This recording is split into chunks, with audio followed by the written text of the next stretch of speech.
উপরে উঠবে এখন বসে থাক চল আমাকে চল মনি কান্দিস আঙ্কেল শামুকে রাখতে শামুক দাও আমাকে লাগবে শামুক নিয়ে আমি তাই করো শামুক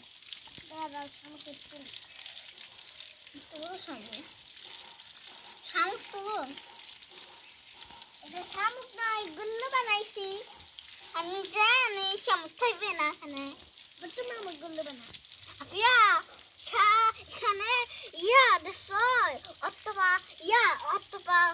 কোথায় গেল পাইছি গুল্লো বানাই আমি একটা মিষ্টি বানাবো